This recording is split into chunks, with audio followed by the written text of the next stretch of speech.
bahwa Kuningan termasuk dari 16 besar kabupaten yang termiskin. Kita paling bawah. Miskin di kedalaman. Artinya dari daya beli kita sebut miskin. Masyarakat miskin. Dan ini berdasarkan dari survei Human Development Index BPS. Untuk itu pihak pemerintah tidak tinggal diam. Negara harus hadir pada saat masyarakat membutuhkan. Sebagai langkah, kami semua jajaran eselon 2, 3, 4 sudah dijadwal. Surat tugas langsung oleh pimpinan kami, Pak Bupati. Beliau menugaskan 30 SKPD ini untuk turun ke seluruh desa yang ada di Kabupaten Kuningan. Ada 376 desa Kabupaten Kuningan. Tapi ada 120 desa yang dikategorikan sebagai desa miskin. Nah itu. Jadi kami hari Jumat, Sabtu, Minggu nanti turun untuk langsung melakukan pendataan pada masyarakat. Baik itu pendataan secara ekonomi, secara sosial maupun secara fisik. Karena di sana ada pertanyaan apakah luas lantai itu terdiri dari tanah, dindingnya bukan tembok permanen, seperti itu. Nah untuk itu Bapak Ibu sekalian, pada kesempatan hari ini saya juga ingin menyampaikan, selain untuk hal yang tadi saya sampaikan juga, Kampung KB adalah salah satu titik masuk. P2 WKSS, Desa P2 WKSS merupakan salah satu titik masuk untuk kita bersama-sama mengentaskan kemiskinan. Kampung KB ini bukan kampung keluarga berkualitas, bukan kampung keluarga berencana, akan tetapi kampung keluarga berkualitas. Pemerintah ingin meningkatkan kualitas masyarakat yang seperti saya sebut tadi. Berkualitas dalam hal apa? Pertama dalam hal kesehatan, dalam hal ekonomi, dalam hal keluarga berencana, pendidikan, agama, sosial, itu. Jadi pemerintah punya juga bahwa tujuan dari didirikannya Kampung KB adalah untuk mempercepat gerakan untuk mempercepat peningkatan kualitas masyarakat. Kita ingin melihat, kita sudah melihat bagaimana potensi masyarakat ini bisa mewujudkan semua itu. Jadi tidak hanya dilihat dari sisi keikutsertaan ber-KB, kelompok-kelompok masyarakat miskin yang ada di Jakarta, enggak seperti itu. Kita juga melihat potensi masyarakat. Karena salah satu modal untuk mendirikan Kampung KB itu potensi masyarakat, keinginan masyarakat, potensi sosial masyarakat. Kalau masyarakatnya tidak guyup, tidak bisa melaksanakan gotong royong, hirup urang-urangan, hirup aing-aingan, itu tidak bisa diwujudkan. Karena yang dibutuhkan untuk pembentukan Kampung KB, P2 WKSS itu kegotong royongan masyarakat. Sehingga di sini sudah terbentuk Pokja Kampung KB. Terus disebutkan juga bahwa Kampung KB ini berkontribusi terhadap penanggulangan stunting, penurunan angka kematian ibu, penurunan angka kematian bayi, menurunkan admit, meningkatkan kesetaraan ber-KB, dan menurunkan angka kemiskinan. Itu pasti. Dengan adanya Kampung KB, dengan adanya kampung keluarga berkualitas, ini masyarakat dituntut, dan kita tidak hanya bekerja sendirian. Dari dinas kita aja ada 7 sektor yang terlibat dalam pembentukan Kampung KB ini. Kesehatan pasti, lingkungan hidup, perpustakaan, pendidikan, sosial, ketahanan pangan. 7 sama Kementerian Agama. Jadi kita bersama-sama.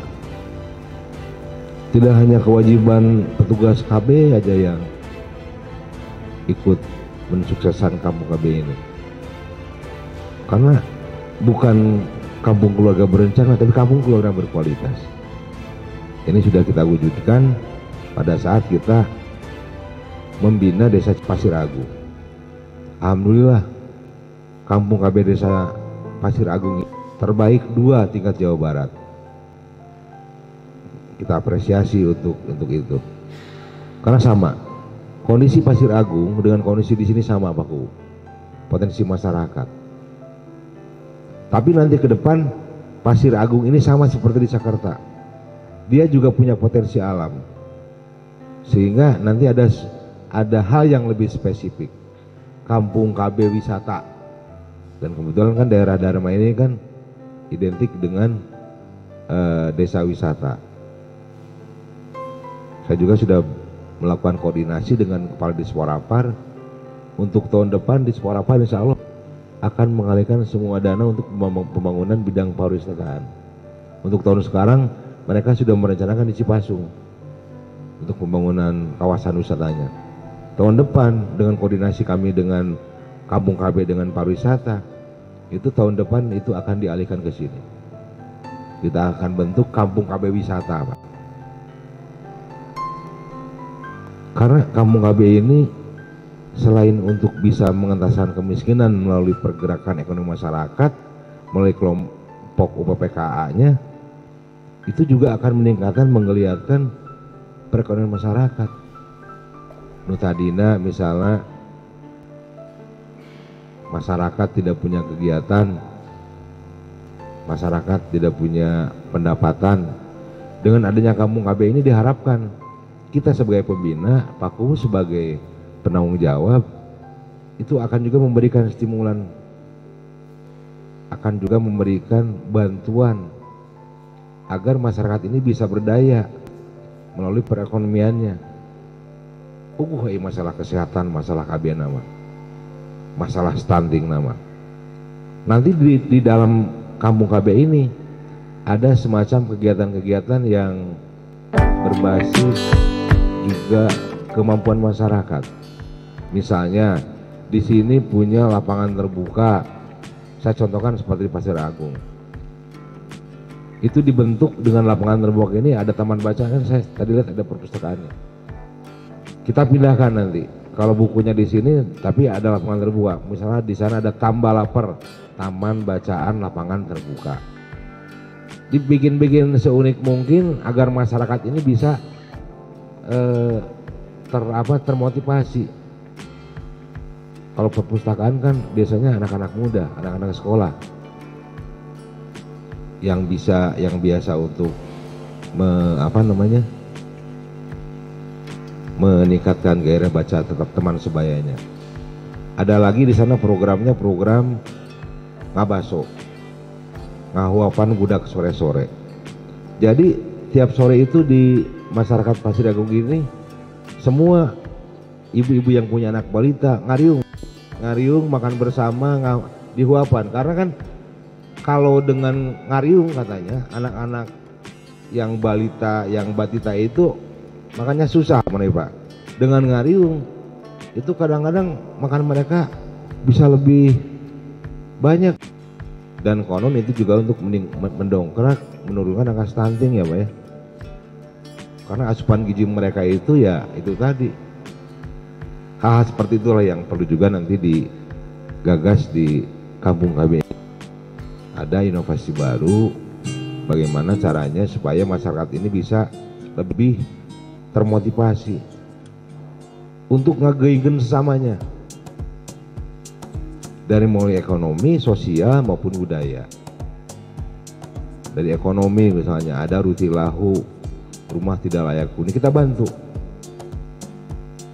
melalui meningkatkan pendapatan melalui nanti ada bantuan dari pemerintah daerah, dari pemerintah desa. Itu yang akan kita gugah sehingga masyarakat ini berdaya dan berkemampuan. Karena sudah banyak masyarakat sekarang yang kalau menurut istilah sosial ini hampir miskin dan miskin karena adanya pandemi ini. Mereka tidak punya penghasilan. Mereka yang tadinya berpenghasilan dengan adanya lockdown itu, dengan adanya PSBB ini menjadi tidak punya penghasilan, akhirnya pulang ke kampungnya masing-masing. Di kita sama kondisinya, dari kota pulang ke Kuningan dengan tidak penghasilan, itu kalau menurut data yang di dinas sosial itu namanya hampir miskin, Pak, karena tidak punya penghasilan. Ini yang harus kita antisipasi. Kenapa Kuningan sampai menjadi kabupaten termiskin? Bisa seperti itu, karena ada berapa persen masyarakat yang kita, masyarakat Kuningan, yang memang mata pencahariannya di kota. Banyak itu. Pada saat masyarakat di kota itu tidak bisa berusaha secara ekonomi, mereka pulang ke kita. Di kita kondisinya sama. Untuk itu Bapak Ibu sekalian, mudah-mudahan nanti pemikiran kita bersama bahwa Kampung KB ini juga P2 WKSS ini akan lebih meningkatkan kualitas hidup. Kualitas hidup dari individu, keluarga maupun masyarakat di dekat desa. Itu strategi peningkatan di Kampung KB. Juga akan menjadi peningkatan kesadaran masyarakat bahwa kita tidak bisa hidup sendiri. Gotong royong ini harus tetap kita laksanakan. Seperti itu. Apa sih yang harus dilakukan dengan dirinya Kampung KB? Apakah hanya sekedar nama, terus lantas kegiatannya tidak ada, outputnya tidak ada, inputnya tidak ada, prosesnya tidak ada? Ini harus juga berkesinambungan dari mulai input, proses, output, sehingga manfaatnya bisa dirasakan oleh masyarakat. Seperti itu. Seperti tadi saya bilang bahwa masyarakat, bahwa pemerintah harus hadir di tengah-tengah masyarakat di saat pandemi seperti ini. Untuk itu, terima kasih Pak UPT KB yang sudah mewujudkan terbentuknya Kampung KB di Desa Sekarta Timur, Pak Kubu. Mudah-mudahan kita semua masyarakat Sekarta Timur ini mendukung dengan upaya, dengan ikhtiar yang akan kita lakukan. Kita tidak berdiri sendiri, kita tidak menjalankan program ini sendiri, tapi ada 7 sektor yang akan ikut membantu di kegiatan kita. Itu aja Bapak Ibu sekalian yang bisa saya sampaikan. Mohon maaf atas segala kekurangan. Saya akhiri billahi taufiq wal hidayah. Assalamualaikum warahmatullahi wabarakatuh.